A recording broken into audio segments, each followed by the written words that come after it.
Frame narrative, Montana, December 1905. The firelight cast dancing shadows across the walls of the great ranch house, painting memories in gold and amber. Tom Brennan, 72 years old now, sat in his worn leather chair beside the stone hearth.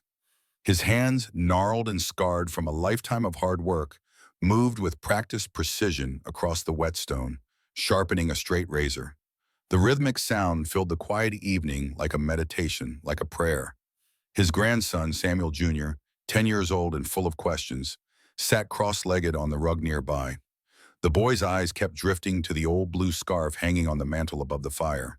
It was faded now, threadbare in places, but still carefully preserved behind glass. "Grandpa," Samuel Jr. said finally, unable to contain his curiosity any longer, "why do you always keep that old scarf up there? Grandma says it's more important to you than anything else in this house." Tom's hands paused on the razor.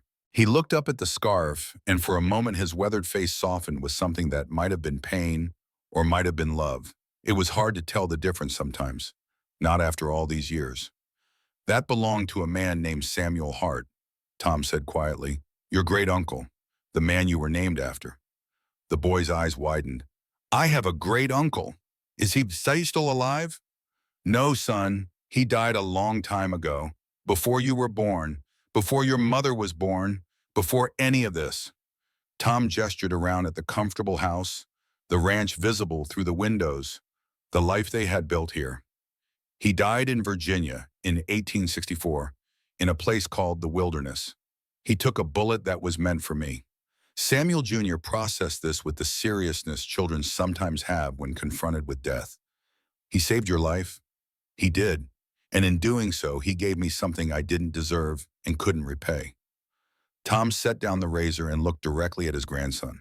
"He gave me your grandmother, your mother, this ranch, this family.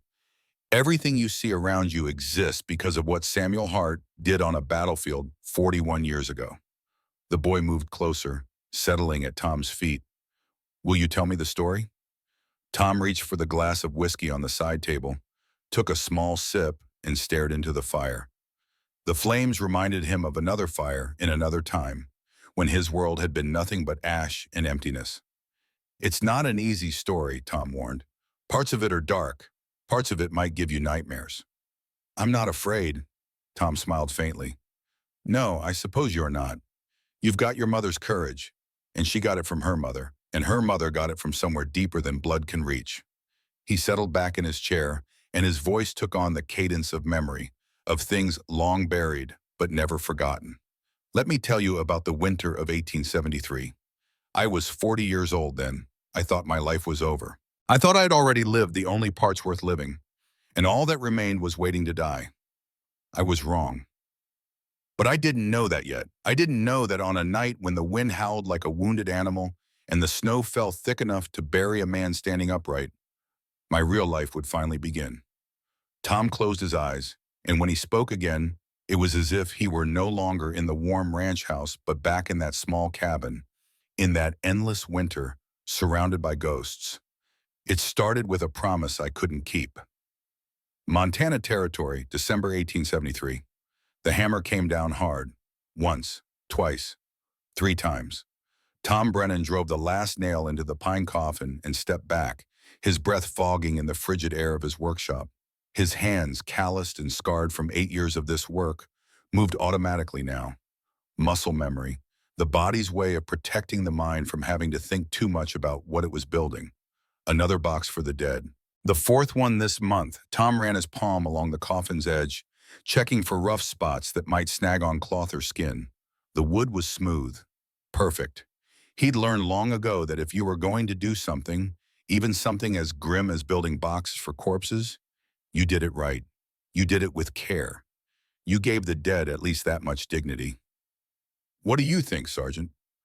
Tom glanced at the old hound curled by the coal stove. "Reckon old Miller will appreciate the craftsmanship?" The dog lifted his graying head. His tail thumped once against the floor, a half-hearted gesture of solidarity. "Yeah," Tom muttered, turning back to his work. "I don't suppose he will. Dead men ain't particular about their accommodations." He crossed to the window and scraped frost from the glass with his thumbnail. Outside, the Montana sky hung low and heavy, the color of old bruises, the kind of sky that promised snow. Lots of it.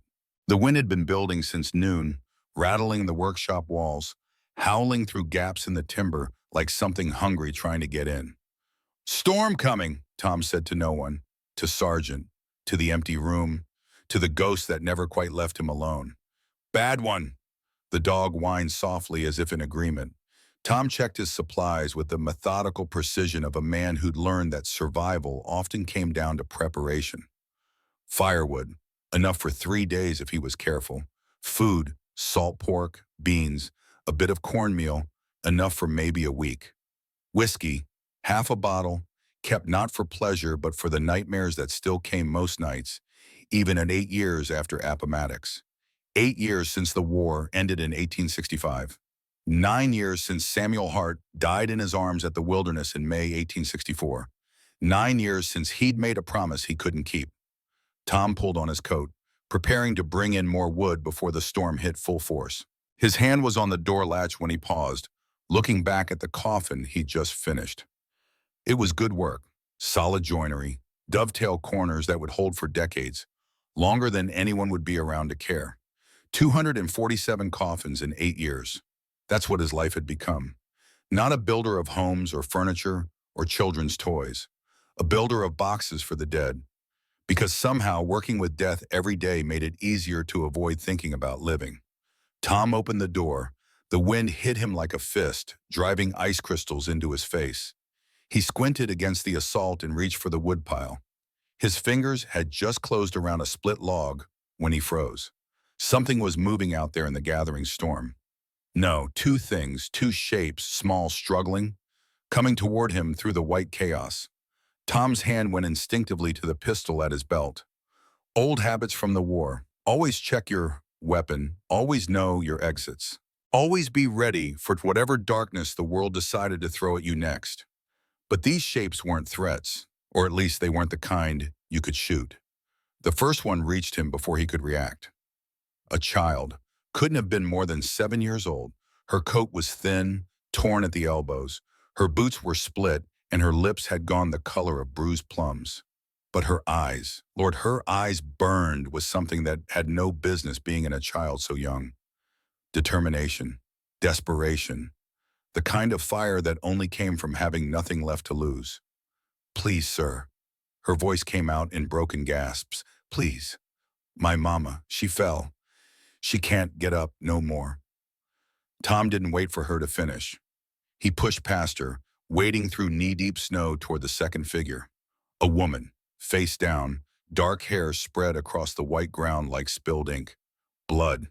He could see blood, bright red against the snow, spreading from somewhere beneath her body. "Help me turn her," Tom called to the child. The little girl was already there, her frozen fingers gripping her mother's shoulder. Together they rolled the woman onto her back. Tom's breath caught. Those eyes. He'd seen them before, watched them close forever on a battlefield 8 years ago. "Mister?" The child tugged his sleeve. "Mister, is Mama going to die?" The question snapped Tom back. He shook his head hard, dispelling the ghosts. This woman wasn't Samuel. She was someone who needed help.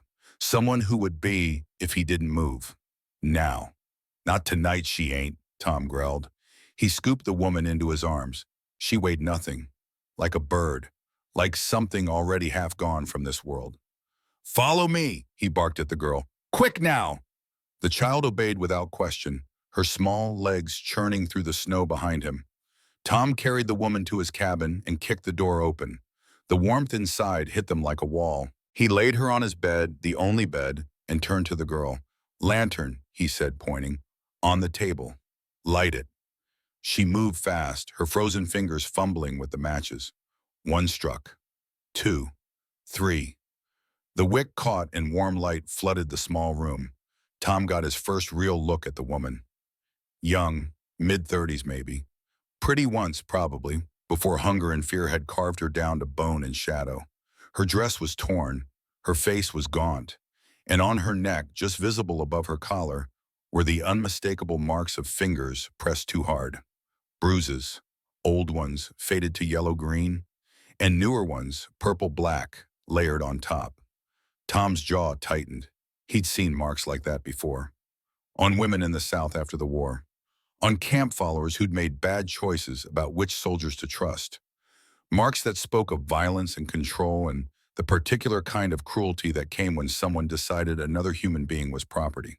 "Where's she hurt?" Tom asked, his voice rougher than he intended. "Her ankle," the child said. Her voice was steady, too steady for a girl her age. "She heard it snap 3 days ago. We've been walking ever since." 3 days. 3 days on a broken ankle. Tom carefully removed the woman's ruined boot. What he found made him curse under his breath. The ankle was grotesquely swollen, the bone clearly out of alignment. Worse, red streaks were starting to climb up from the injury. Infection. If it spread much further, she'd lose the leg. Or her life. "Dear God," Tom whispered. "Mama said we couldn't stop," the girl continued, her voice taking on a mechanical quality, like she was reciting something she'd memorized. "She said if we stopped, he'd find us. The bad man. She said he'd kill anyone who helped us. She said it was better to die in the snow than let him catch us." Tom looked up sharply. "Who's the bad man?" The girl's face went white, her lips pressed together. She didn't answer. Tom decided not to push. Not yet. There would be time for questions later. If any of them lived through the night. He turned his attention back to the woman. Her eyes fluttered open, unfocused and confused.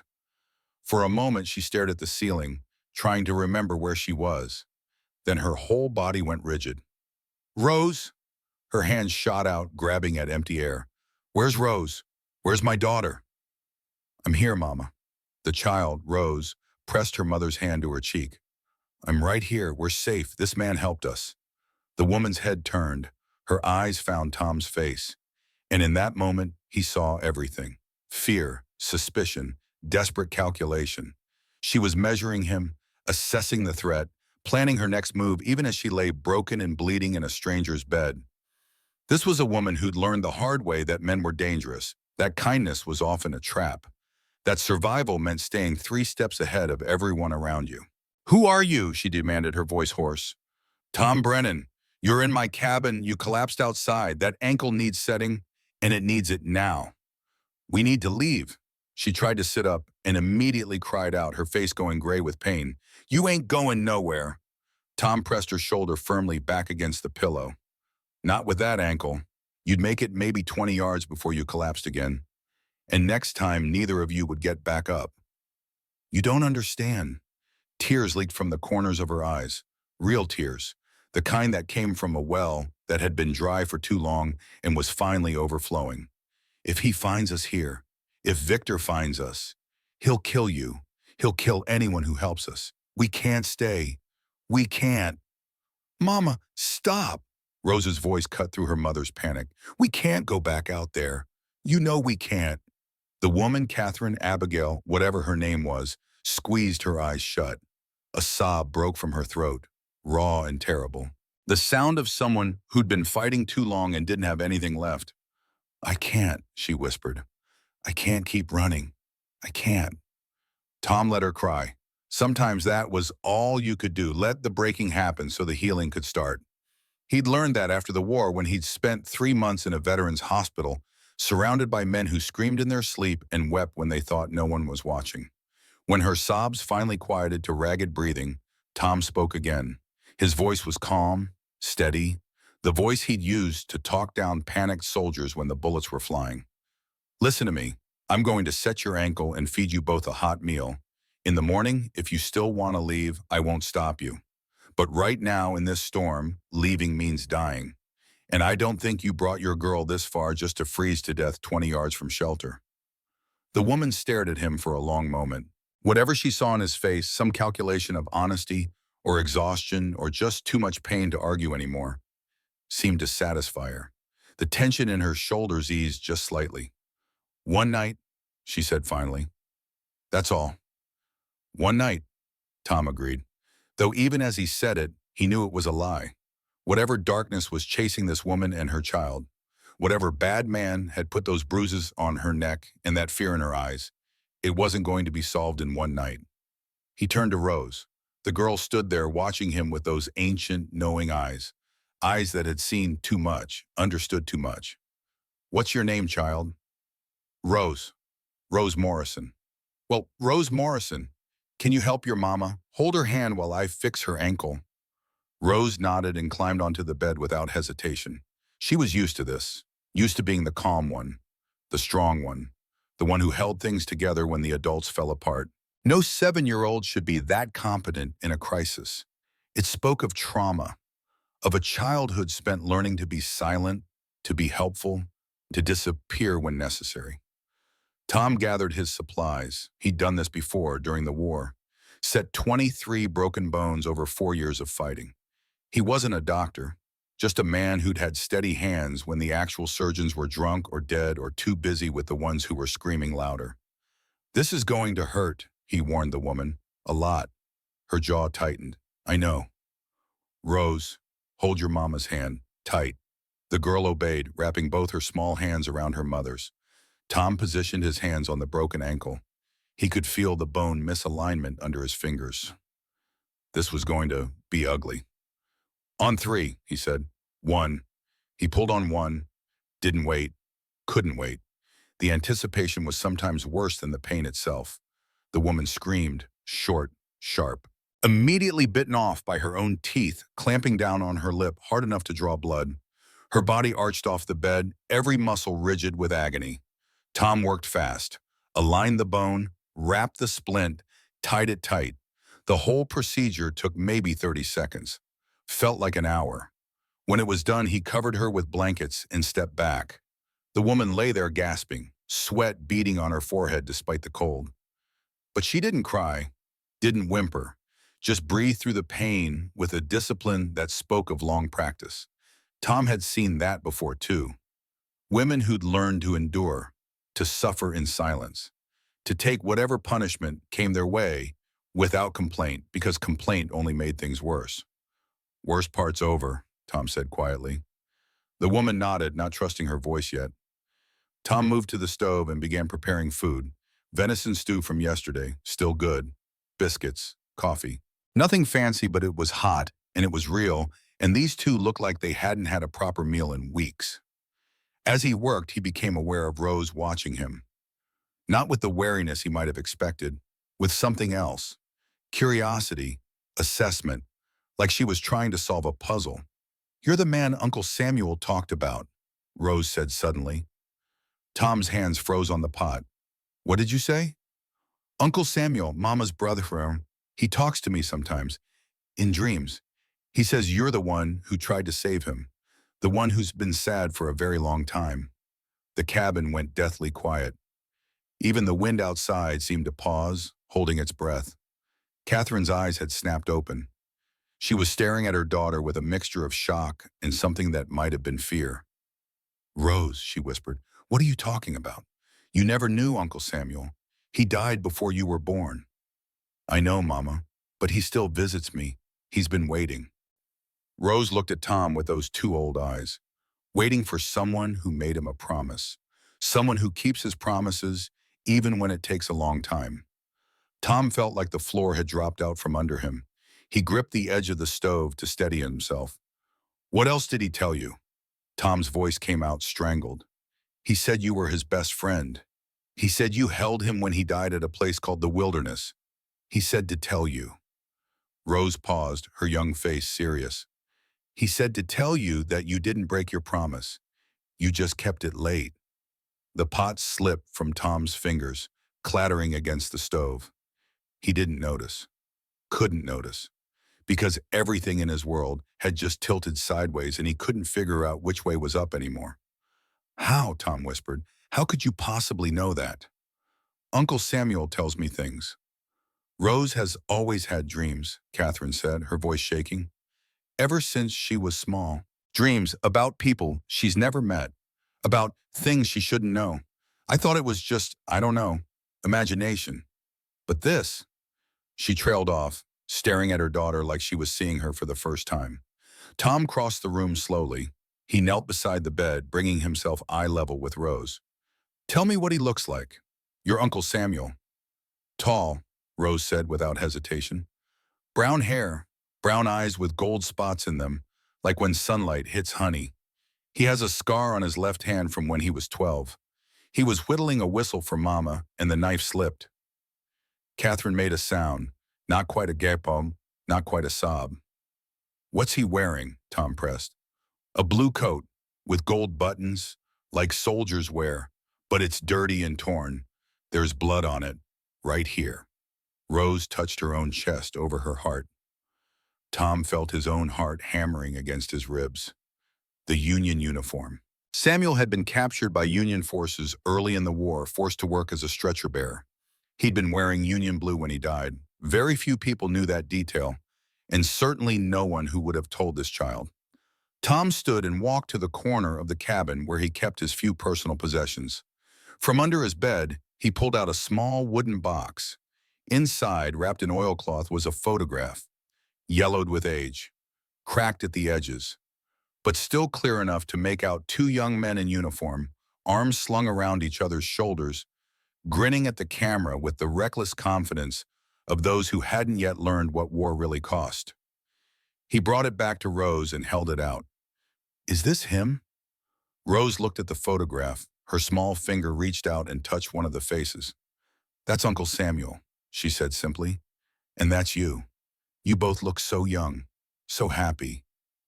Tom's hands were shaking. He set the photograph down before he dropped it. I don't understand this, he said. I don't understand any of this.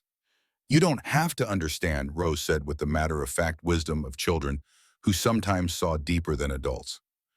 Uncle Samuel just wants you to know he's not angry. He says you did your best.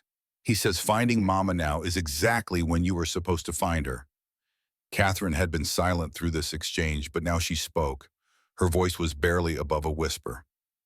Your name, she said. What did you say your name was? Tom Brennan.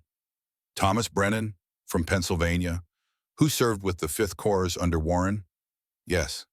Catherine closed her eyes. When she opened them again, tears were streaming down her face.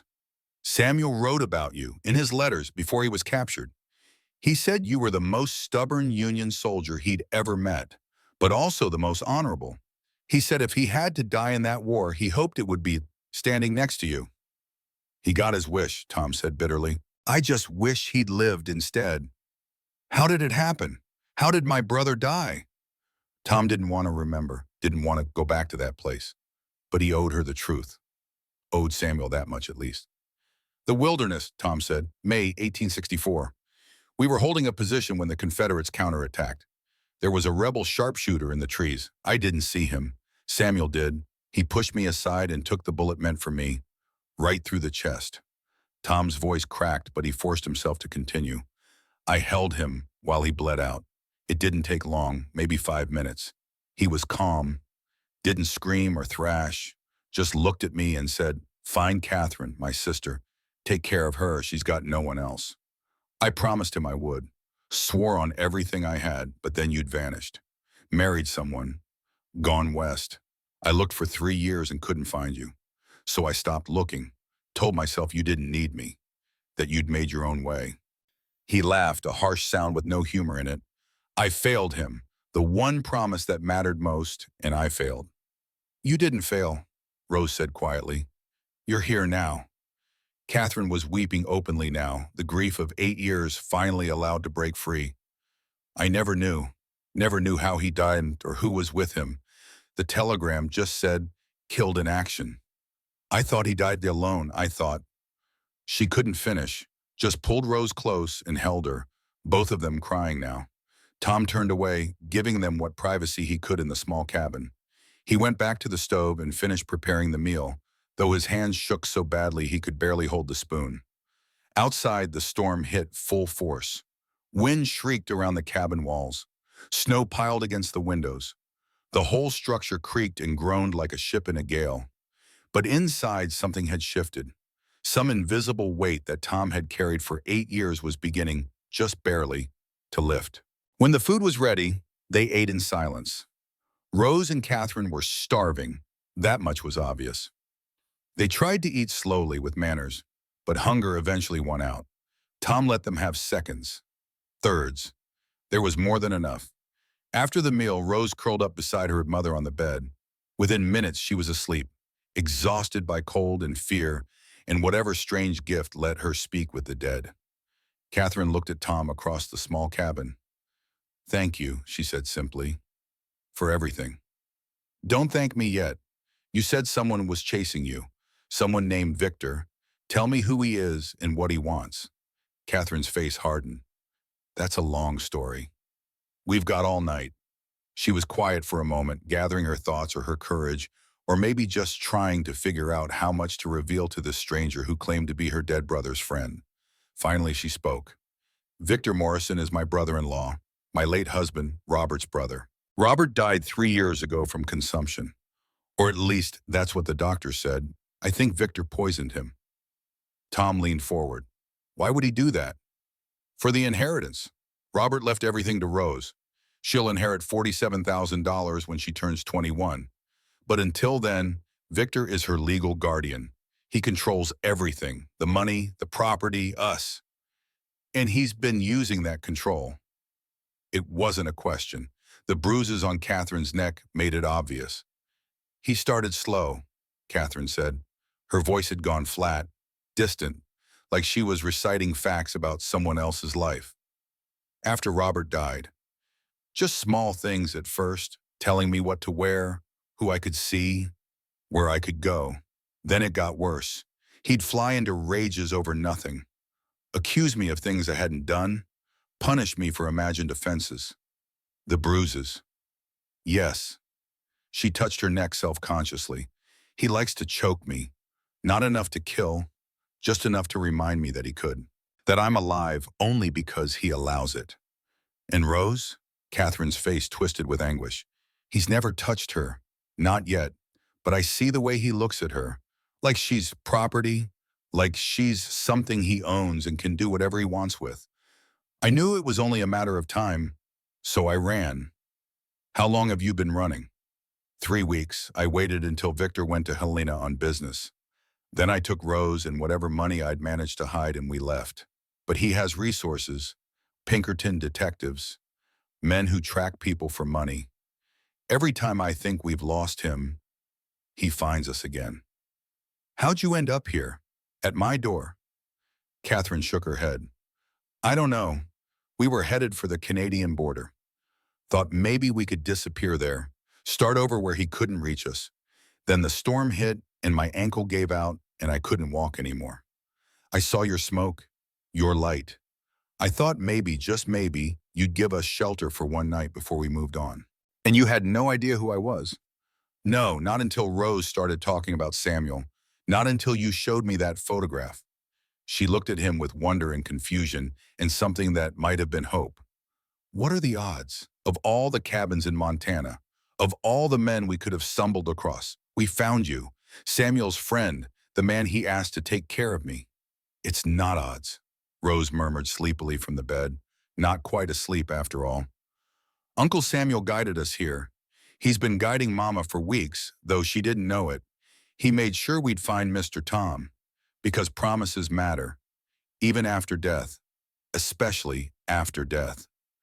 And then she was asleep for real, her breathing deep and even. Tom and Catherine sat in silence, letting Rose's words settle over them like snow. "Do you believe her?" Catherine finally asked. "About Samuel? About speaking with the dead?" "I don't know what I believe," Tom admitted, "but I know she told me things she couldn't have known. Details no one could have told her. So either she's got some kind of gift, or I'm going mad, or the world is stranger than I thought. Does it matter which?" "No, I suppose it doesn't." Tom stood and moved to the window, looking out at the storm. "What matters is Victor's coming. You said he always finds you. That means he'll find you here. Maybe tomorrow, maybe the day after, but soon." "I know. That's why we have to leave, as soon as the storm breaks. You can't walk, not for weeks, maybe months. Then I'll crawl if I have to. I won't let him find us. I won't let him take Rose." Tom turned back to face her. In the firelight, she looked fierce, broken but not defeated, a mother ready to die fighting for her child. "There's another option," Tom said slowly. "What?" "You stay. both of you, and when Victor comes, we face him. Together. Catherine stared at him. You don't know what you're saying. Victor is dangerous. He's rich, powerful, connected. He has the law on his side. Those guardianship papers are legitimate, or close enough that no court will challenge them. Maybe, but he's also a man, and all men bleed. I won't let you die for us. Not planning to die, Tom said, but I made your brother a promise 8 years ago. I failed to keep it then. I'm not failing now. You don't owe me anything. I owe Samuel everything. He died so I could live. The least I can do is keep his sister and niece safe. Catherine's eyes filled with fresh tears. Wait, why would you risk your life for two strangers? Tom didn't have a good answer for that. Or maybe he had too many answers and couldn't sort through them all. Because Samuel had asked him to. Because these two represented something he'd thought lost forever. A chance at redemption. A purpose beyond building coffins and waiting to die. Because, he said finally, I've been dead inside for 8 years. Walking around. Breathing. But dead where it counts. And tonight, for the first time since the wilderness, I feel alive again. That's worth fighting for. Before Catherine could respond, Rose sat bolt upright in bed. Her eyes were open but unfocused, like she was seeing something invisible to everyone else. He's coming, she said in a voice that wasn't quite her own. Deeper. Older. The bad man. Uncle Victor. He'll be here tomorrow when the sun is high. How do you know? Tom asked. Uncle Samuel showed me, in a dream. 3 men on horses. Uncle Victor and 2 others with guns. They're in town right now, at the hotel, asking questions, offering money for information about us. She blinked and her eyes cleared. She looked scared now, just a little girl again. He's very angry, Mama. Uncle Samuel says he's more dangerous than ever because he's desperate. Something's gone wrong with his plans. Money troubles. He needs Rose's inheritance sooner than he thought. And if he can't control it. Rose's voice dropped to a whisper. If he can't control it, Uncle Samuel says he might try to make Rose have an accident. So the money goes to him directly. The cabin went silent except for the howling wind. Tom and Catherine stared at each other, both understanding what Rose was saying, what she was implying. Victor Morrison might be willing to kill a 7-year-old child for money. Tom's jaw clenched. His hand dropped unconsciously to his pistol. Then we'll be ready for him, Tom said quietly. Tomorrow at high sun, when he comes, we'll be ready. He looked at Catherine, but I need to know everything. About Victor, about Robert, about what you've seen and what you suspect. Everything that might help us survive what's coming. Catherine nodded slowly. All right, I'll tell you everything. And as the storm raged outside and Rose slept between them, Catherine began to talk. About her marriage to Robert Morrison. About his slow death that might not have been natural. About Victor's gradual takeover of their lives. About the first time he hit her and the lies she told herself to explain it away. About the asylum where he had her committed for 6 weeks while he told everyone she was having a breakdown. About the previous escape attempts that had ended in broken bones and renewed captivity. She talked for hours, her voice never rising above a steady monotone, like if she kept her emotions flat enough, the memories couldn't hurt her. Tom listened without interrupting. Absorbing, planning, preparing for war. Because that's what tomorrow would bring, war. Not with armies and artillery, but war nonetheless. The most dangerous kind, the intimate kind, where you looked your enemy in the eye and decided who lived and who died. Tom had thought his fighting days were over, thought he'd left that part of himself buried in Virginia mud. But as he checked his rifle and counted his ammunition and planned fields of fire, he realized something. He'd never stopped being a soldier. He'd just been waiting for something worth fighting for. And now, impossibly, miraculously, 8 years after he'd thought he'd lost his chance, Tom Brennan had found it. Outside the cabin, the storm finally began to ease. The wind dropped from a scream to a moan. The snow fell lighter, straighter. By dawn, the sky would be clear, and Victor Morrison would come. Dawn came slowly to Montana, bleeding pale gold across a world buried in white. Tom Brennan stood at the window of his cabin, rifle in hand, watching the sun climb above the eastern ridge. He hadn't slept, couldn't sleep, not with what was coming. Behind him, Catherine and Rose still slept in his bed, exhausted by their ordeal. Sergeant lay at the foot of the bed, a silent guardian. The old hound had barely left Rose's side since they'd arrived, as if he too sensed the child needed protecting. Tom checked his rifle for the third time that morning. Spencer repeating a rifle, 52 caliber, 7 rounds in the tube magazine, effective range 500 yards. He'd killed men at that distance during the war. Could do it again if necessary. The thought didn't trouble him as much as it should have. He moved to the stove and built up the fire, working quietly so as not to wake them. Coffee first, strong and black, then bacon, eggs, biscuits, not elaborate but substantial. They'd need their strength today. As Tom worked, his mind ran through tactical considerations. The cabin sat in a shallow depression, surrounded by open ground for 30 yards in every direction. Good defensive position. Anyone approaching would be visible long before they reached the door. The workshop to the east provided some cover, but not much. 3 men, Rose had said, Victor and 2 hired guns. Tom was outnumbered, but he had home advantage.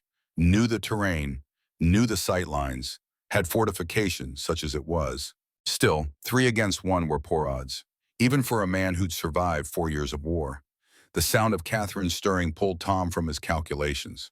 She sat up carefully, wincing as her broken ankle protested the movement. For a moment she looked confused, disoriented by unfamiliar surroundings. Then memory returned and her face tightened with anxiety. "Good morning," Tom said quietly. "Coffee's ready." Catherine accepted the tin cup he offered, wrapping both hands around its warmth. "You didn't sleep."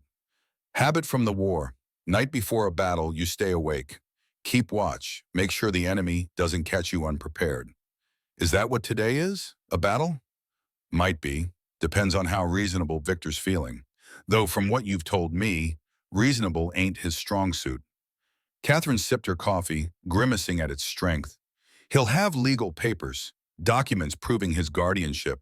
He'll make it sound like he's the victim. Like I'm the one breaking the law by keeping Rose from him. Papers can be challenged.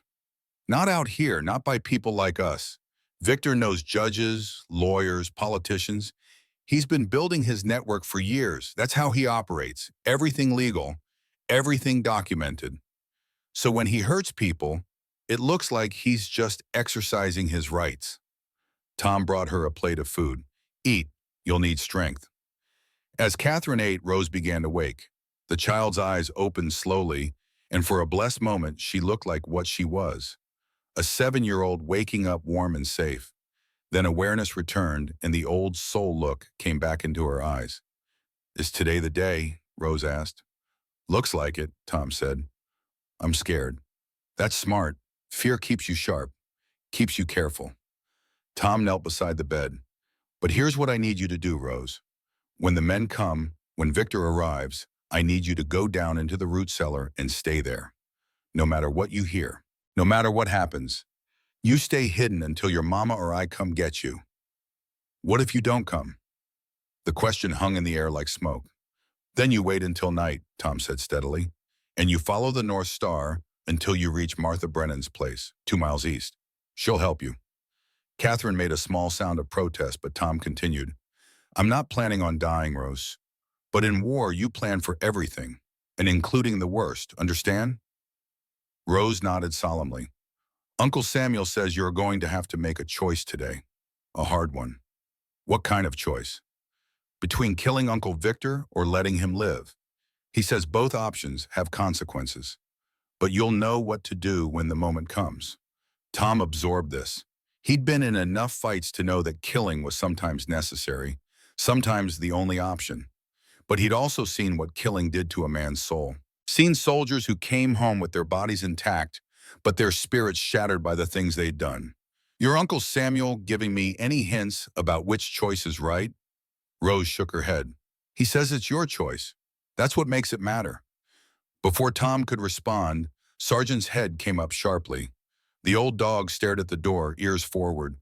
A low growl rumbled in his chest. "Someone's coming," Tom said. He moved to the window and peered out.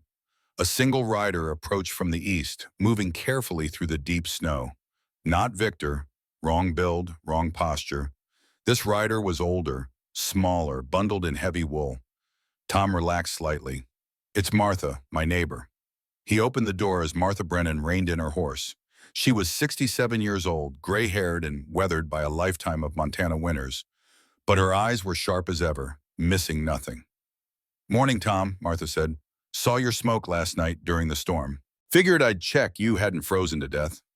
Then her gaze moved past him to Catherine and Rose in the cabin behind.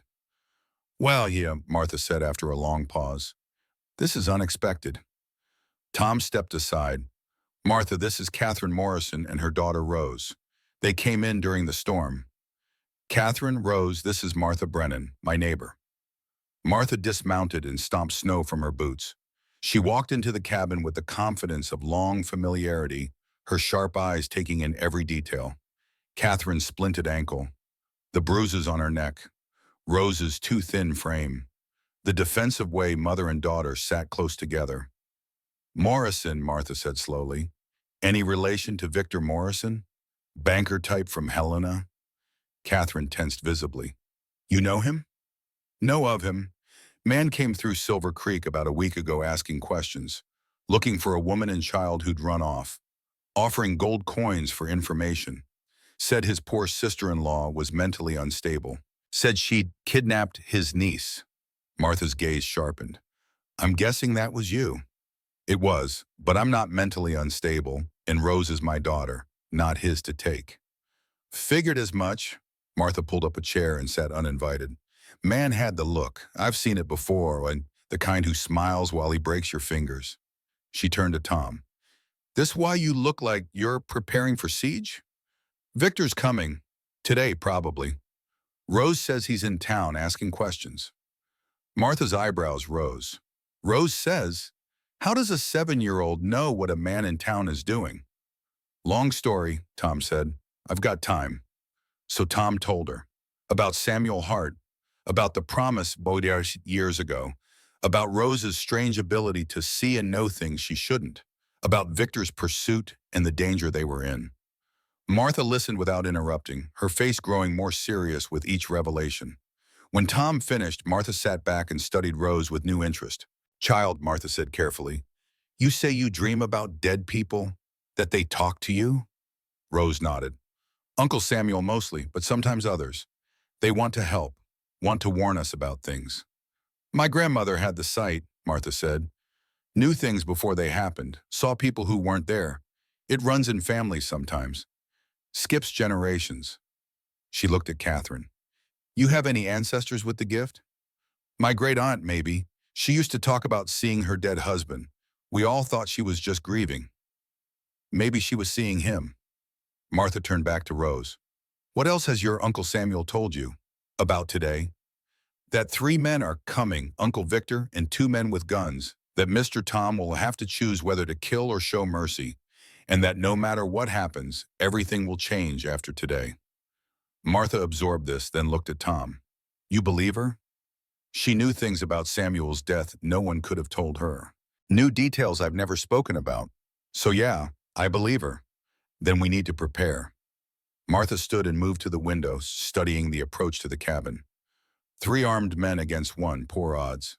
"I know. Unless it's 3 against 3. Tom looked at her sharply. "Martha, I can't ask you to risk yourself for people you just met." "You're not asking. I'm offering." Martha's jaw set with determination. "Besides, you think I'm going to let some rich bully terrorize a woman and child? I've been fighting men like Victor Morrison since before you were born, Tom Brennan. I ain't stopping now." "Can you shoot?" Martha pulled back her coat to reveal a double-barrel shotgun. "What do you think?" Despite everything, Tom felt something loosen in his chest. He wasn't alone. For the first time in 8 years, he wasn't alone. "Thank you," Tom said quietly. "Save your thanks for after." Martha turned to Catherine. "Can you use a gun?" "Yes. My husband Robert taught me years ago." "Good." Tom pulled his pistol from his belt and handed it to her. "Colt Army, 44 caliber, 6 rounds. It kicks hard, so use both hands. Aim center mass." Catherine checked the chamber with practiced ease. "Victor doesn't know I can shoot. He thinks I'm helpless." "That's an advantage, then." Martha looked around the cabin. "We need a plan. Tom, you take the front. I'll cover the east window. Catherine, you take the west. Rose goes in the root cellar, like you said. What if they don't come? What if Rose's dream was wrong? Catherine asked. As if in answer, Rose suddenly went rigid, her eyes unfocused, staring at something no one else could see. They're leaving town now, Rose said into that strange, distant voice. Uncle Victor is angry. One of the men at the hotel told him about Mr. Tom, about the coffin maker who lives west of town, about Martha visiting yesterday. Uncle Victor knows. He's coming. Rose blinked and her eyes cleared. She looked frightened now. How long do we have? Tom asked. Maybe an hour, maybe less. Tom looked at Martha and Catherine. Then we prepare. Now. The next 40 minutes passed in controlled urgency. Tom positioned ammunition where he could reach it easily. Martha checked her shotgun and took position at the east window. Catherine, hampered by her broken ankle, propped herself against the west wall with Tom's pistol in her lap. Rose, as instructed, climbed down into the root cellar. Sergeant followed her without prompting, as if understanding his job was to guard the child. Tom closed the trap door and covered it with a rug. No matter what happens, Tom said to the floor, knowing Rose could hear him, you stay down there until one of us comes for you. Promise me. I promise, came Rose's muffled voice. Tom moved to his position by the front door. From here, he had clear sight lines to the approach. Anyone coming would be visible for at least 200 yards. They waited.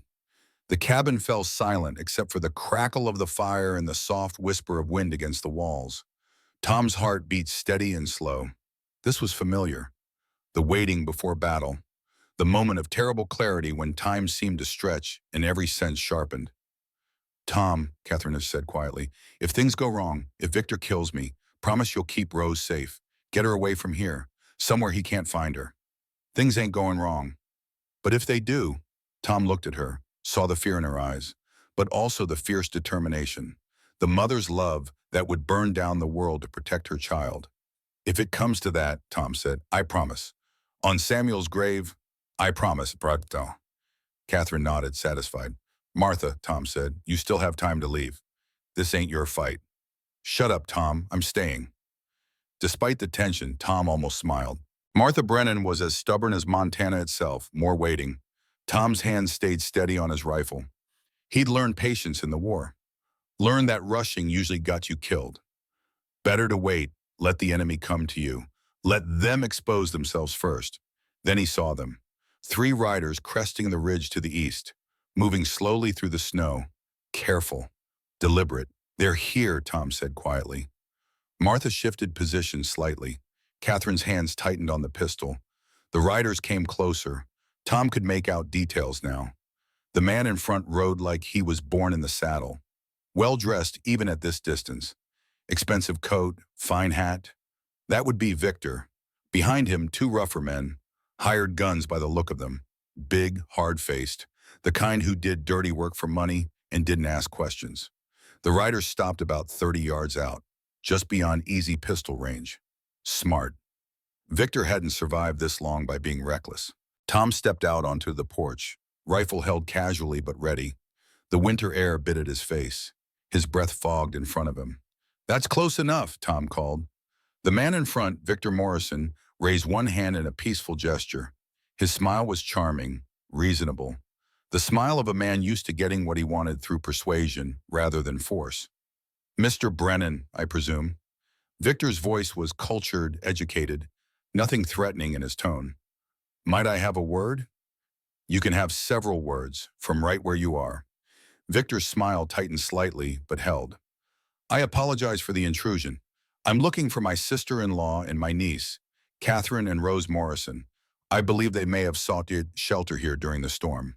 And if they did, then I would ask you to return them to my care. They left Helena without permission. Catherine is unwell. She requires medical supervision. She looks plenty well to me. Victor's mask slipped just a fraction. A flash of annoyance in his eyes before the smile returned.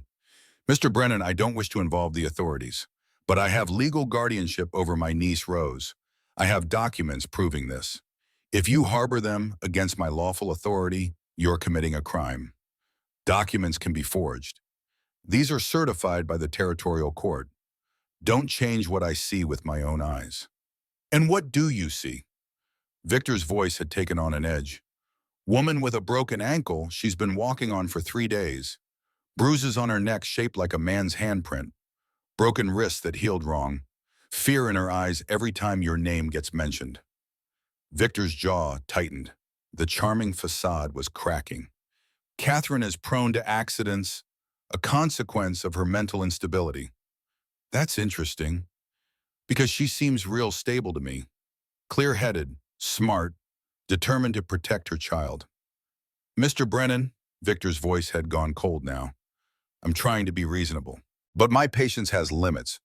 Return Catherine and Rose to me now, or I'll have no choice but to take legal action against you. Legal action's fine, but you're not taking them today. Victor made a gesture to his hired men. They dismounted, hands moving toward their pistols. Tom raised his rifle, aimed directly at Victor's chest. First man who draws dies, Tom said calmly. Question is, which one of you wants to be first? Everyone froze. Victor stared at Tom, reassessing. He'd expected easy intimidation, a lone man who'd cave under pressure and legal threats. Instead, he'd found someone who'd been in enough fights to know that sometimes violence was the only language bullies understood. You're outnumbered 3-1, Victor said. His voice was tight now, the smooth charm completely gone. Can't count, Morrison. Martha's voice rang out from the window. The barrel of her shotgun became visible. That's 3-on-3. Victor's head snapped toward the window. Then toward the other window where Catherine appeared, Tom's pistol in her hands. For the first time, real fear flickered across Victor's face. This wasn't going according to plan. He was exposed, outnumbered on unfavorable ground, facing people who clearly weren't afraid to fight.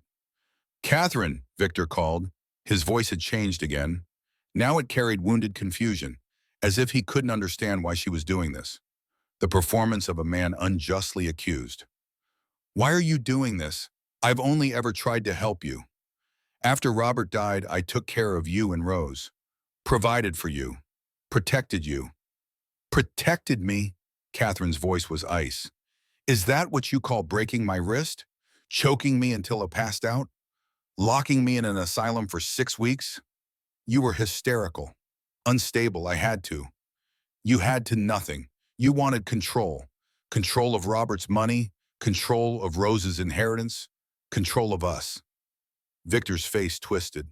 The mask was fully off now. That money is mine. Everything Robert had, I helped him build. And you were nothing when he married you. A penniless refugee from a burned-out plantation. You should be grateful. Grateful? Catherine laughed, a harsh sound without humor. For what? For the prison you made of my life? I gave you everything. You gave me nothing but fear and pain and the knowledge that I was owned like property. The two hired guns were backing away slowly, hands up. They'd signed on for simple intimidation. Retrieving a woman and child. Not this, not a domestic war with a widow who could shoot and a war veteran with steady hands. We ain't part of this, one of them said. This is family business. We're leaving. You're not going anywhere, Victor screamed. I paid you. You do what I say. But the hired men were already mounting their horses, wanting no part of whatever ugliness was about to happen. Keep the money, the second man called back. It ain't worth dying over. They rode off, leaving Victor alone and exposed. Victor's hand dropped to his belt, fumbling for a pistol. His movements were clumsy, unpracticed. This was a man who'd spent his life using lawyers and legal documents as weapons, not guns. Don't, Tom warned. His rifle hadn't wavered from Victor's chest, but Victor was past reason now. All his careful plans, all his control had evaporated. He yanked the pistol free, raised it toward the cabin. Tom could have killed him. His finger was on the trigger. One squeeze and Victor Morrison would be dead before he hit the ground. But in that frozen moment, Tom heard Rose's voice in his memory. Uncle Samuel says killing makes you into the thing you hate. And he heard Samuel's actual voice. Not a memory, but something deeper. A presence or so. Be the man I believed you were, Tom, not the man we're made you. Time seemed to stop. Tom saw two futures branching before him. In one, he pulled the trigger. Victor died. Rose was safe. But Tom became something he'd spent 8 years trying not to be. A killer. A man who chose violence when other options existed. In the other future, he showed mercy. Risked that mercy being a mistake. But remained the man Samuel had believed in. The man who valued life even when it would be easier to take it. The choice hung in the balance for less than a second. Felt like an eternity. Tom adjusted his aim and fired. The bullet kicked up dirt between Victor's feet. Victor jumped, startled, dropping at his pistol. Tom cycled another round. This time he aimed directly at Victor's head. "Next one kills," Tom said quietly. "Pick up your gun again and you're dead." Victor stood trembling, his expensive coat splattered with mud, his face pale with shock and fury. The sound of hoofbeats made everyone turn. A group of riders was approaching from the south. Tom counted 6, all women, led by a tall, gray-haired figure who sat her horse with authority. "Judge Eleanor Hartley," Martha said with satisfaction. "About time." The judge reined in her horse, surveying the scene with sharp eyes. She was in her 60s, stern-faced, with the bearing of someone who'd spent decades making hard decisions.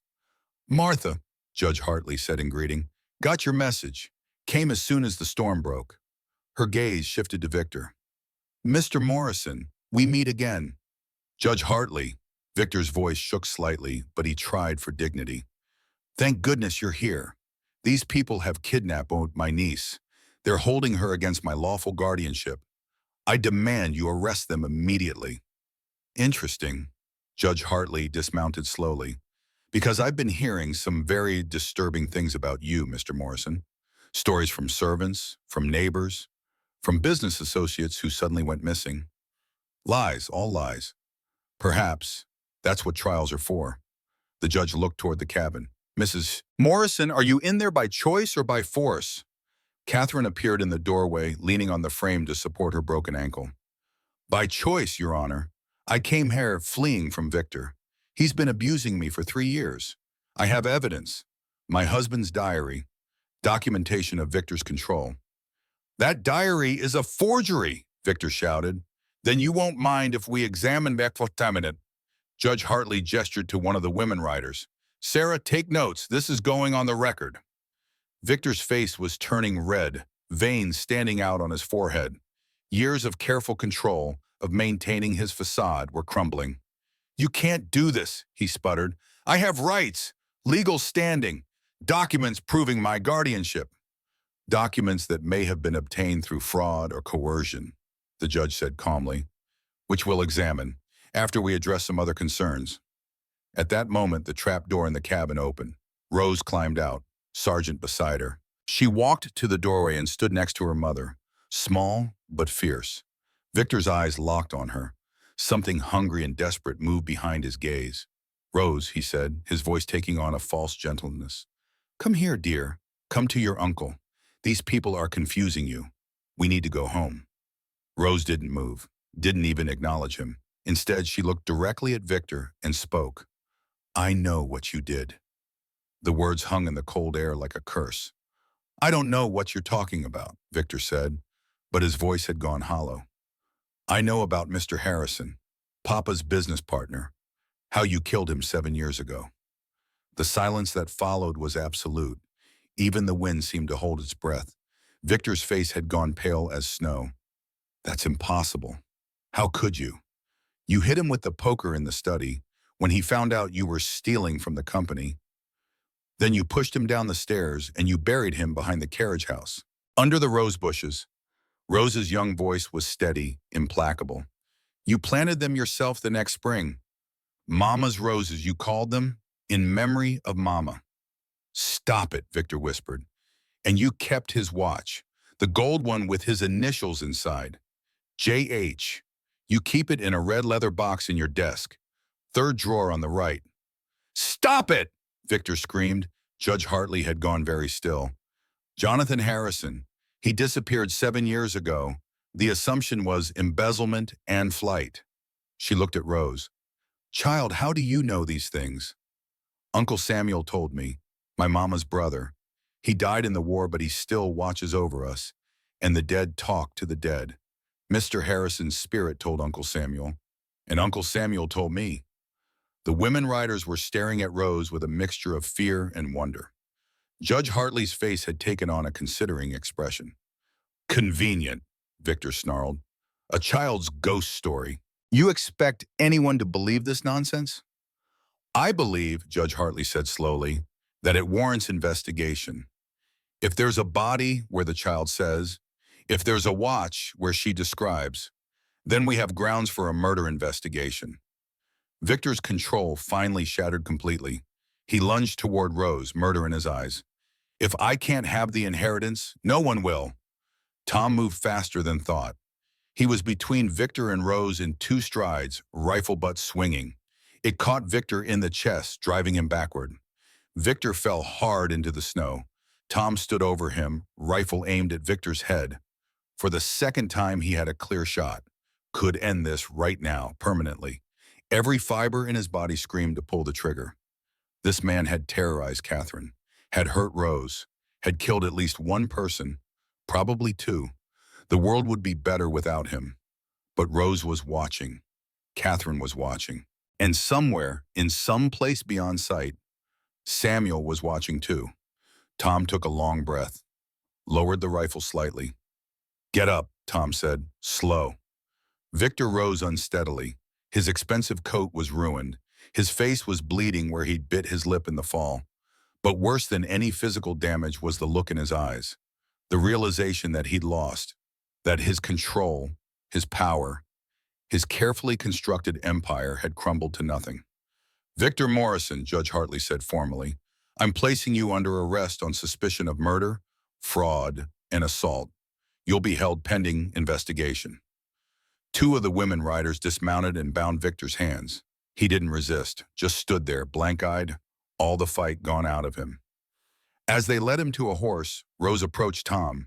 She looked up at him with those ancient, knowing eyes. You chose right, she said softly. Uncle Samuel says you chose right. Tom knelt down to her level.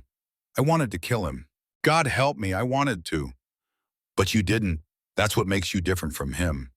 Rose reached up and touched Tom's weathered cheek. That's what makes you worthy of the promise. Then she hugged him, small arms wrapping around his neck. Tom held her carefully, this strange child who saw the dead and spoke prophecy. Held her like she was precious, like she was worth every hard choice he'd ever made. Catherine came to them, limping but standing on her own. She put one hand on Tom's shoulder, one on Rose's head. Thank you, Catherine said, her voice broke. Thank you for not becoming him, for staying who you are.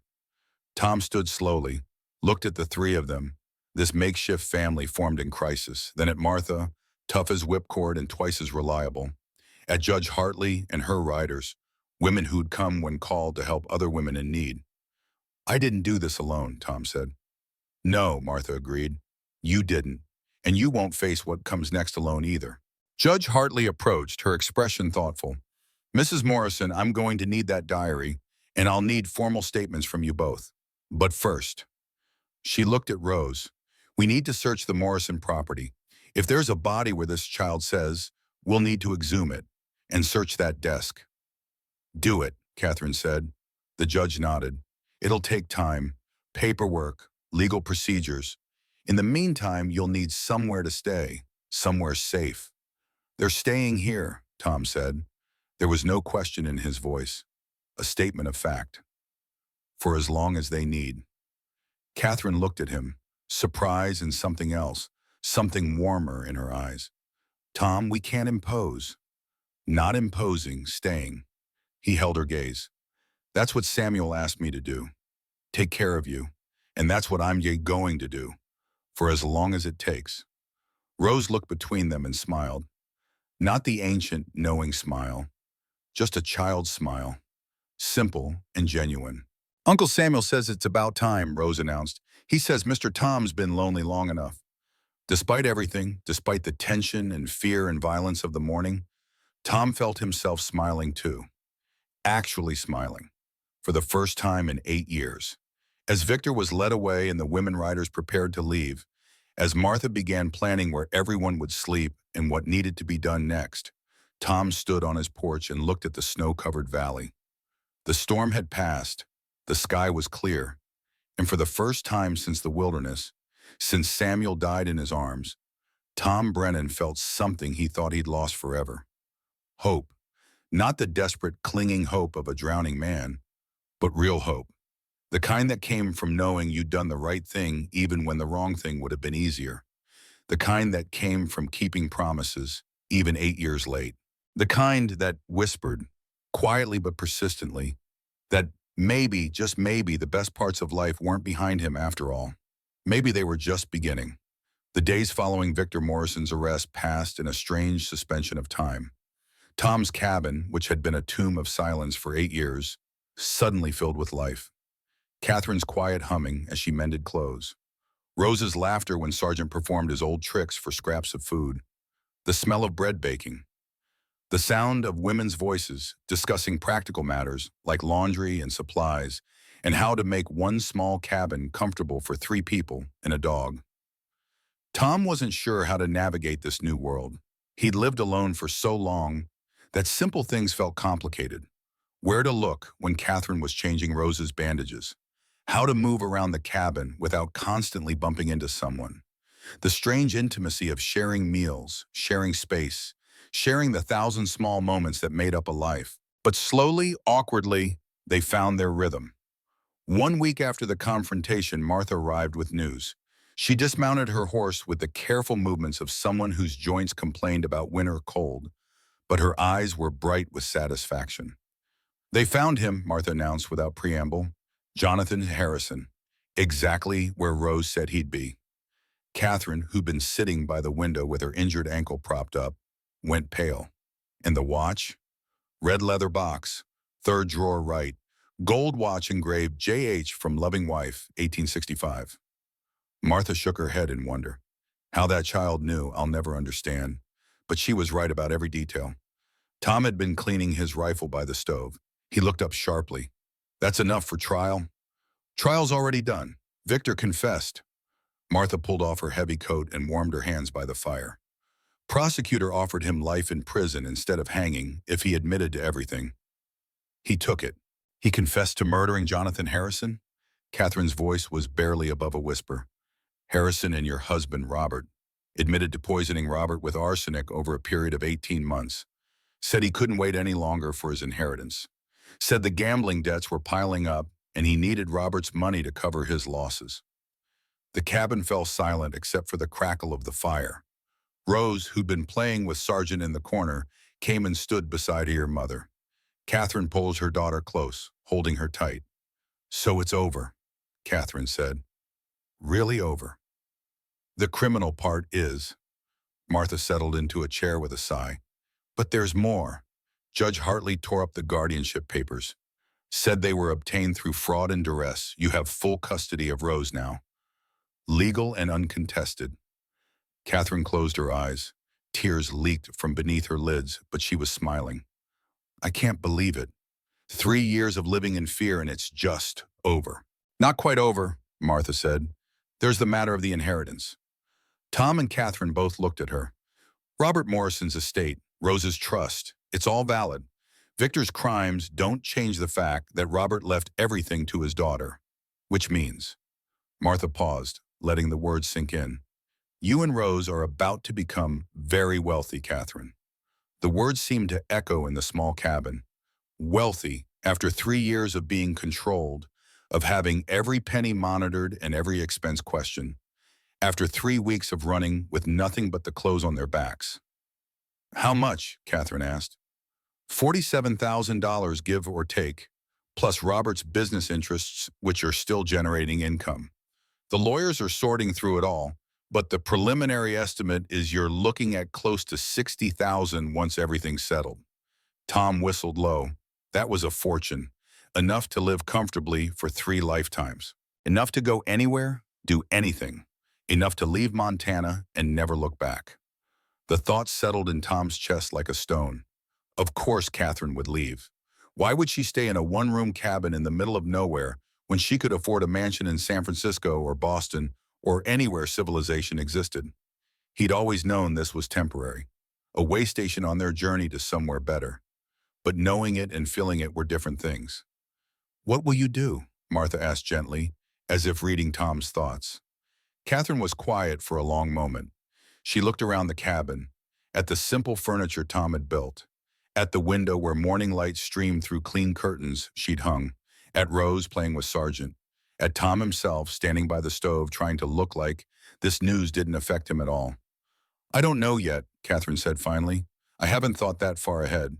For so long, all I could think about was surviving the next day, running to the next town, keeping Rose safe. I never let myself imagine what came after." "You've got time now," Martha said. "Time to figure out what you want, where you want to go, how you want to live." She stood, preparing to leave.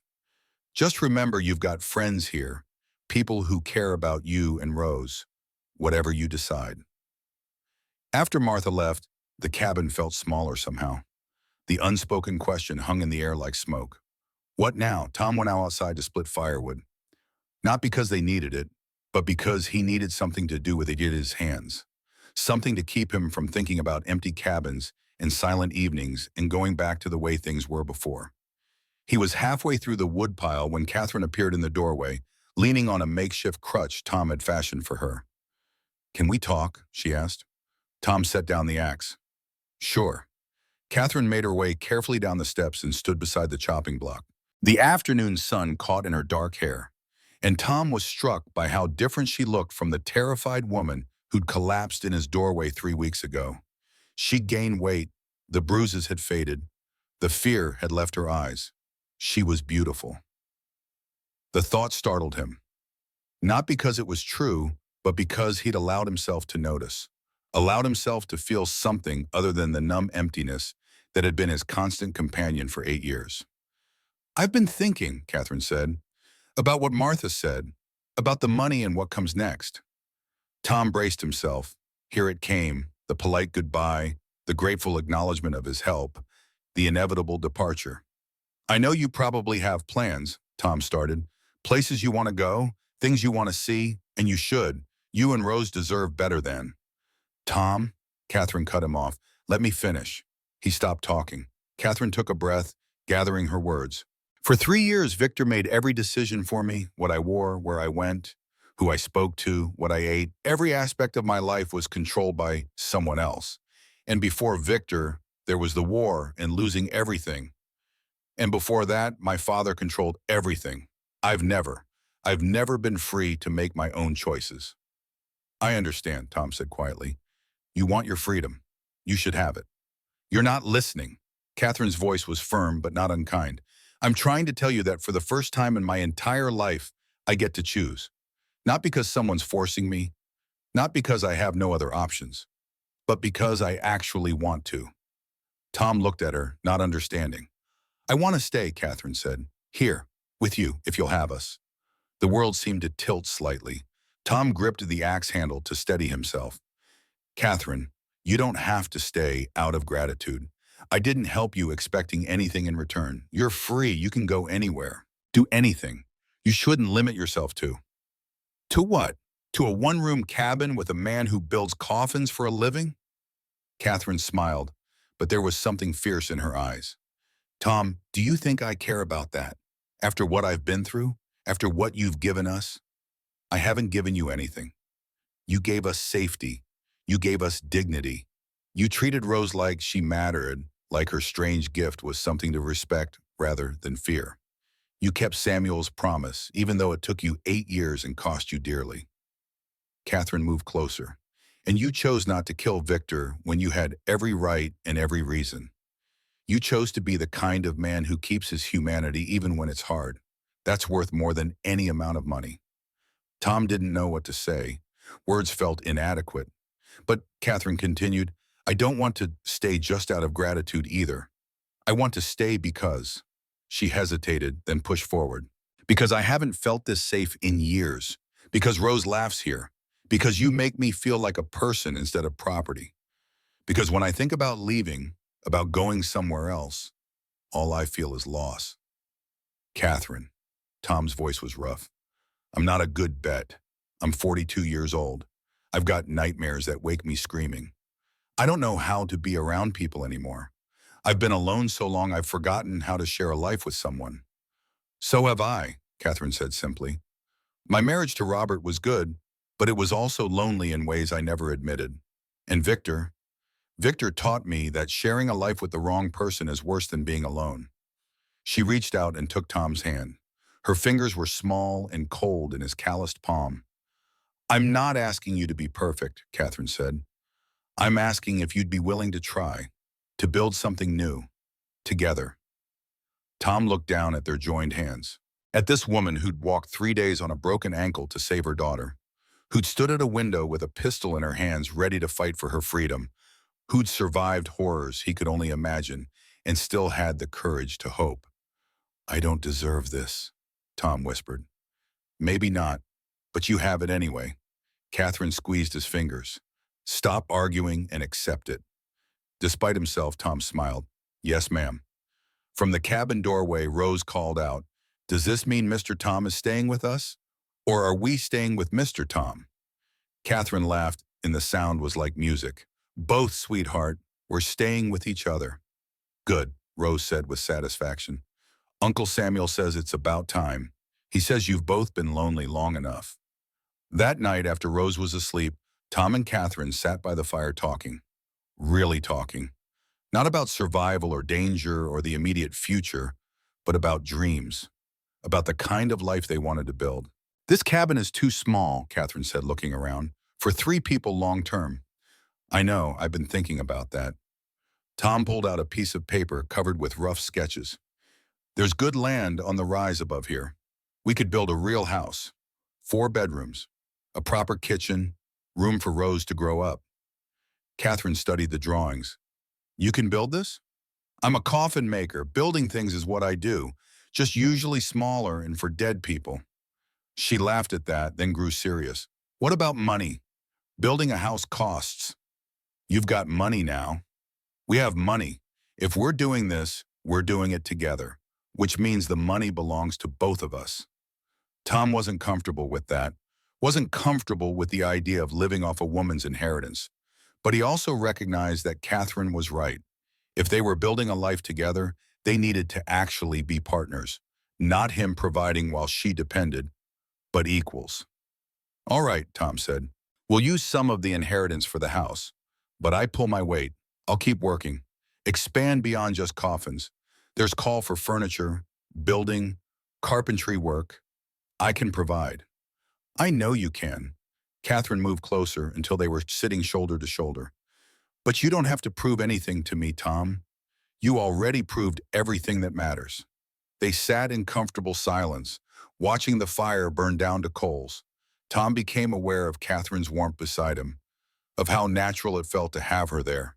How right. Catherine, he said quietly, there's something I need to say. What? Tom took a breath. He wasn't good with words, had never been. But some things needed to be said plainly. I'm falling in love with you. Catherine went very still. Then slowly she turned to look at him. Her eyes were bright with unshed tears. I know it's too soon, Tom continued. I know you just got freed of one man and probably need time before you even think about another. I'm not asking for anything. I just needed you to know. Tom, Catherine said softly, it's not too soon. Maybe it should be. Maybe I should be more careful, more cautious, but I don't want to be. Not anymore. She took his hand again. I'm falling in love with you too. Have been since you chose not to kill Victor. Since you showed me that strength doesn't have to mean cruelty. That power can be used to protect instead of control. Tom felt something break open in his chest. 8 years of ice and numbness cracking apart. He cupped Catherine's face in his hands, rough palms against soft skin. I want to do this right, and he said. Court you properly. Give you time. Make sure you were sure. I'm sure, Catherine. Kiss me, Tom. So he did. Gentle at first, then deeper as she leaned into him.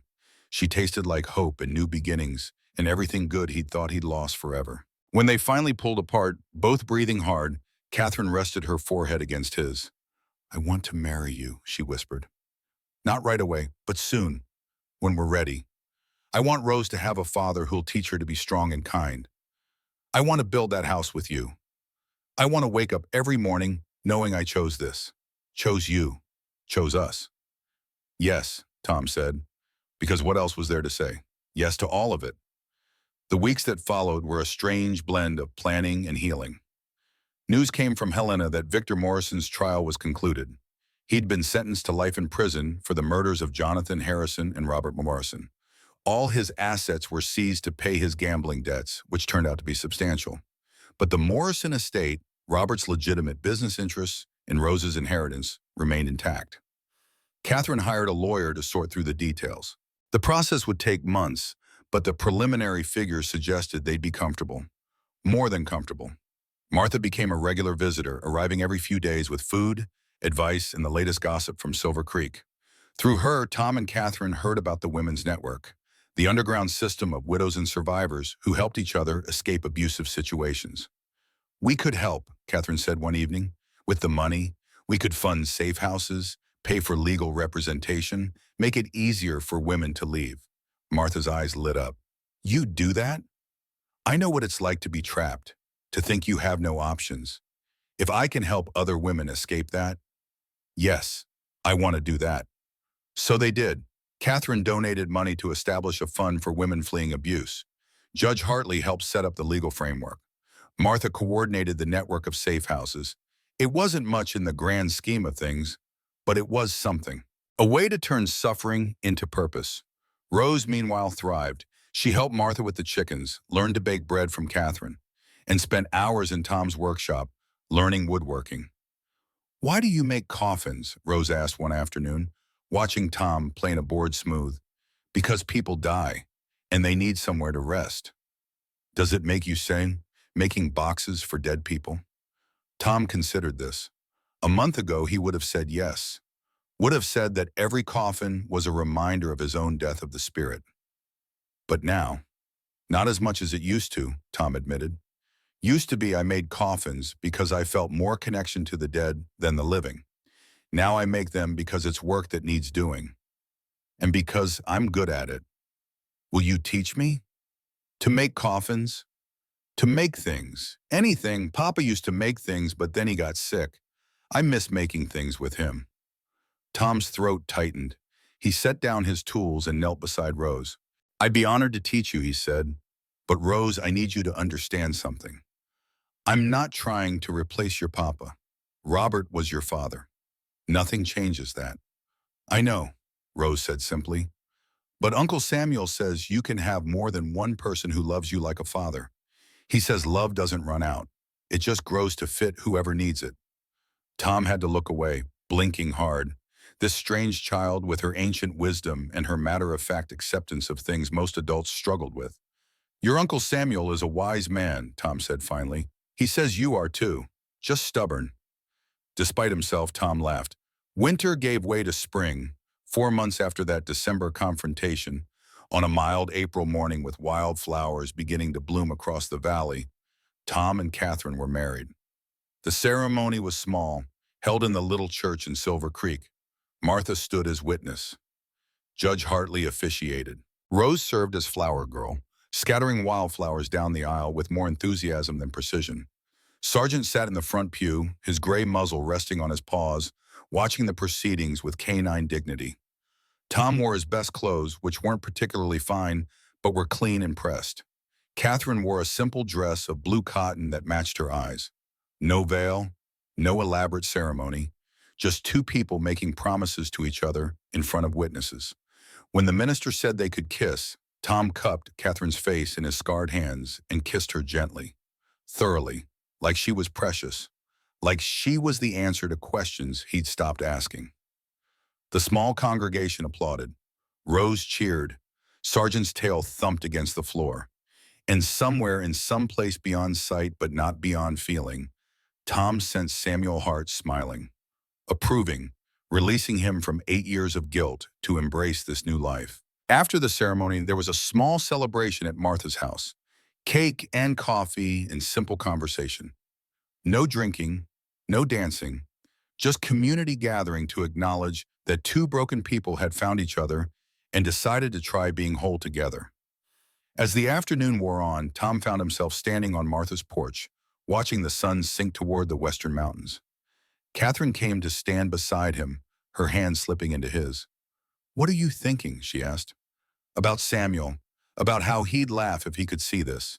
Me married, planning to build a house, becoming a father to his niece. Do you think he can see it?" Tom thought about Rose's visions, about the way she spoke of Samuel like he was standing right beside her, about moments when he'd swear he felt a presence watching over them. "Yeah," Tom said. "I think he can. And I think he's happy. Finally at peace." "Good."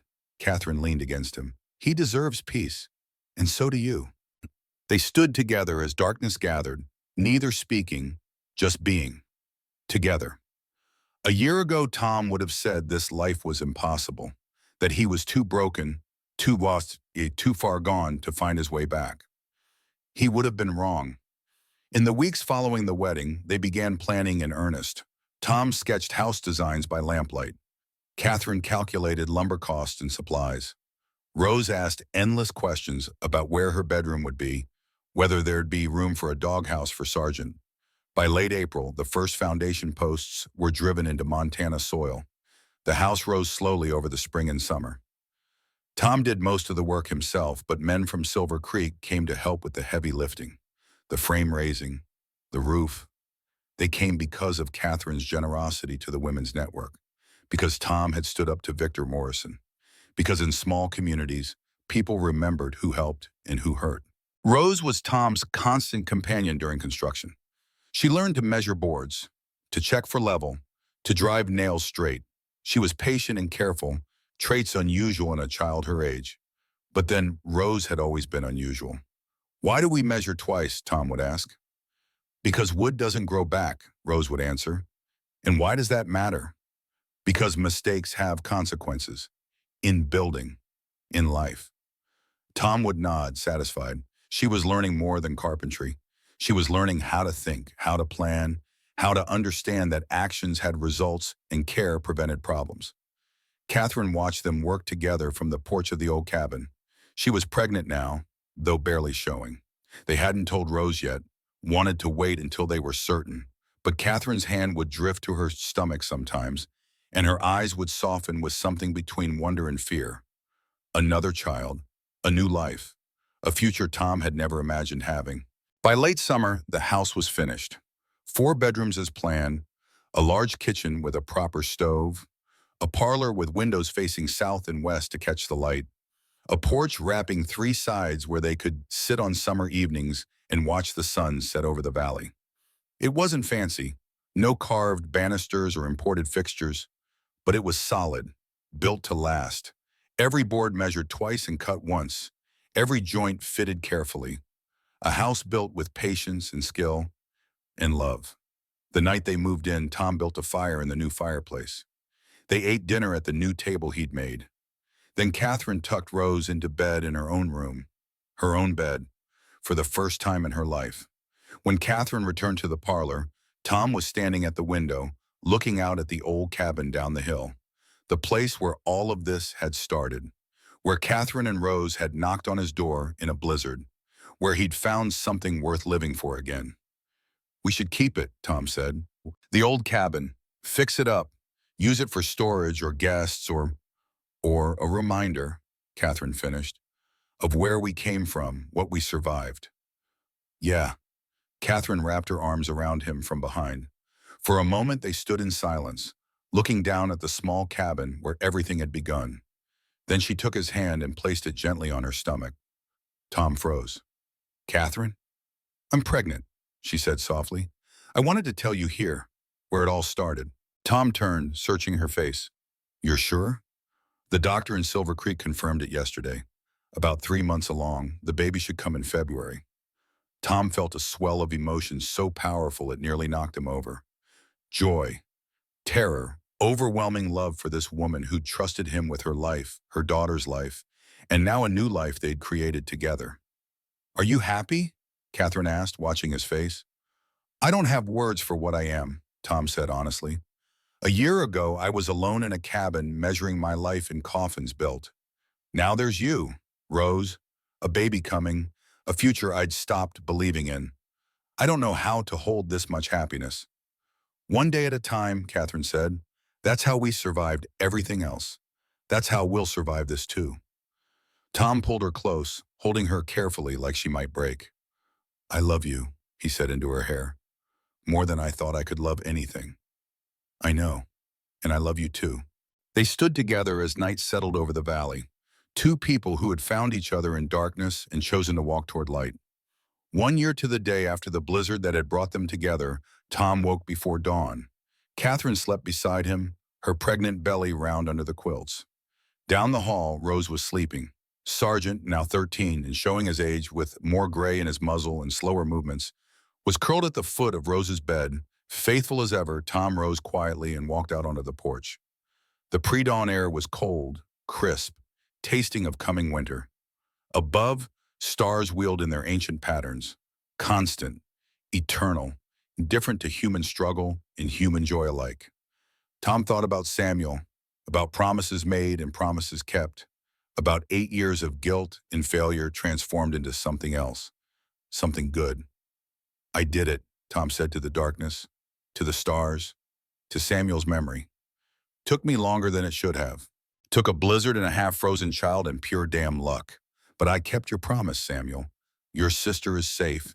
Your niece is loved. And I'm alive again. Really alive. For the first time since you died. No answer came. Tom didn't expect one. But he felt, just for a moment, a warmth that had nothing to do with sunrise. A sense of approval, of release, of Samuel Hart finally resting.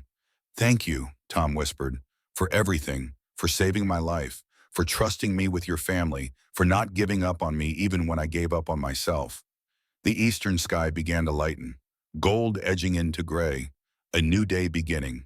Tom heard movement behind him, turned to see Rose standing in the doorway wrapped in a quilt, her dark hair tangled from sleep. Morning, little one, Tom said. You're up early. Uncle Samuel woke me up. Rose came to stand beside him, and Tom wrapped the quilt more securely around her shoulders. What did he say? Rose was quiet for a moment, listening to something only she could hear. When she spoke, her voice had that distant quality it sometimes took, the voice of someone passing on a message from far away. He says goodbye. Tom's chest tightened. Goodbye? He's leaving now, really leaving. Going to the light where Grandma and Grandpa are waiting, where it's warm and peaceful and no one hurts anymore. Rose looked up at Tom with those ancient, knowing eyes. He says he can finally rest because you kept your promise. He says he's been waiting, watching, making sure you found each other. And now that you have, now that Mama's safe and I'm loved and you're happy, he can go. Tears burned Tom's eyes. He'd known this moment would come, had known Samuel couldn't stay forever, anchored to the living world. But knowing didn't make it easier. Tell him, Tom's voice broke. Tell him I'll take care of them. Always. That's my promise now. Rose smiled. He knows. He says that's what makes you brothers. Not blood, but promises. And he says, she paused listening, he says thank you for trying, for not giving up, for becoming the man he always knew you were. Tom knelt down, putting himself eye level with Rose. Can you tell him I love him? That I miss him every day? He knows that too. Rose reached up and touched Tom's cheek, her small hand gentle. And he loves you. He says you were the best friend he ever had, the best man he ever knew. The sun broke over the horizon, spilling gold across the valley. In that flood of light, Tom felt something release. The last weight of guilt, the last chain of grief. Samuel was leaving, truly leaving, going to whatever peace waited beyond. And Tom was staying, living, building, loving, as it should be. Goodbye, Samuel, Tom whispered. Rest easy, brother. I'll take it from here. Rose's eyes cleared. She blinked, suddenly just a child again. He's gone now, really gone. But he says, she smiled, he says we'll all meet again someday. When it's time, when we're old and ready. He'll be waiting with Grandma and Grandpa and Papa Robert. We'll all be together again. Tom pulled Rose into a hug, holding her tight. This strange, brave child who'd led her mother through a blizzard, who saw the dead and spoke prophecy, who'd become the daughter of his heart, if not his blood. I love you, Rose, Tom said fiercely. You know that? I know, and I love you too, even though. She pulled back, looking at him seriously. Even though you're not my real papa. I'm not replacing him, sweetheart. Robert was your father. I'm just the man who gets to watch you grow up. Rose was quiet for a long moment. For weeks now, she'd called him Mr. Tom, or just Tom. But lately, Tom had noticed her hesitating before saying his name, as if the word didn't quite fit anymore, as if she was searching for something else. Can I call you Papa? She asked finally. Or would that make Papa Robert sad? Or would that make Papa Robert sad? Tom felt his throat close. I think your Papa Robert would want you to be happy, would want you to have someone to call Papa. And if that's me, he had to stop, collect himself. I'd be honored, more than honored. Okay, Rose said simply, then testing it out. Papa Tom? Yeah, sweetheart. I'm cold. Can we go inside? Tom laughed, swept her up, quilt and all, and carried her back into the warm house. Catherine was awake now, making coffee in the kitchen. She looked up as they entered, her face soft with morning light and love. Everything all right? She asked. Everything's perfect, Tom said. Samuel's gone, really gone. At peace, Catherine's eyes filled with tears, but she was smiling. Good, he deserves peace, you all do. They ate breakfast together as a family, the three of them, soon to be four. Tom looked around the table and marveled at how much had changed. How much he'd changed. A year ago, he'd been dead inside, building coffins, waiting to die. Now he was building a life. And that life was full of noise and cow and love and hope and all the messy, beautiful complications that came with actually living instead of just existing. After breakfast, Tom went to his workshop. But this time, he wasn't building a coffin. He was making a cradle for the baby that would come in February, his child, his and Catherine's. Rose came with him, as she always did. She handed him tools, asked questions, learned. Papa Tom, she said, will the baby be able to see Uncle Samuel like I can? Tom paused in his work. I don't know, sweetheart. Maybe. Or maybe your gift is just yours. I hope the baby can see him, even if it's just sometimes. It's nice having family watching over you. Yes, Tom agreed. It is. They worked together in comfortable silence, building something for new life. Not boxes for the dead, but a cradle for the living. That was the difference. That was everything. Tom Brennan had finally stopped being the coffin maker, had finally stopped building monuments to death. Now he was just a man, a husband, a father, a builder of houses and cradles and futures. Now he was alive. And 8 years after Samuel Hart died in his arms, 8 years after a promise made on a battlefield in Virginia, 8 years after Tom thought his life was over, now it was just beginning. Frame narrative returns, Montana, December 1905. Tom finished his story as the fire burned low. His grandson, Samuel Jr., sat at his feet, eyes wide with wonder. So great-uncle Samuel really was a ghost? The boy asked. Your mother says he was, and I learned a long time ago not to argue with her when she speaks of such things. Tom smiled. But ghost or not, Samuel Hart brought your grandmother to me, brought your mother, brought all of you. That's real enough for me. Samuel Jr. was quiet for a moment, processing. Do you still miss him? Great-uncle Samuel? Every day, but not the way I used to. Used to be, missing him hurt like a wound that wouldn't heal. Now it's more like remembering something beautiful that's gone but left something good behind. Grandma, the boy said, and Mama, and me. Exactly. Tom ruffled the boy's hair. You're Samuel Hart's legacy. All of you. He died so I could live, and I lived so you could be born. That's how legacies work. They pass down, person to person, generation to generation. The door opened and Catherine entered, 60 years old now, but still beautiful in Tom's eyes. Behind her came Rose, now 39, with her husband and their other children. Papa, Rose said, you're not filling Samuel's head with ghost stories again, are you?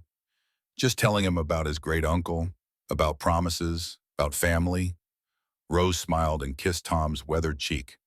That's not a ghost story. That's our story. Same thing sometimes, Tom said. They gathered for dinner, 4 generations around the long table. Tom sat at the head, Catherine at his side. He looked at his family, grown large and loud and full of life, and felt that familiar swell of gratitude. This was the promise fulfilled. Not just finding Catherine, not just keeping Rose safe, but this continuation, this future that stretched beyond him, beyond Catherine, beyond all of them. After dinner, as the family settled in the parlor and the children played by the fire, Tom walked out onto the porch one last time. He was 74 now, old, tired, but content in ways his 42-year-old self could never have imagined. He looked up at the same stars he'd watched with Samuel during the war, the same stars that had wheeled overhead on that blizzard night when everything changed. "Thank you," Tom said to the darkness, to the stars, to Samuel's long-departed spirit, "for the gift, for the chance, for the life you gave me." No answer came. None was needed. Tom Brennan, the man who'd been dead inside for 8 years, was finally, fully, completely alive. And that was enough. That was everything.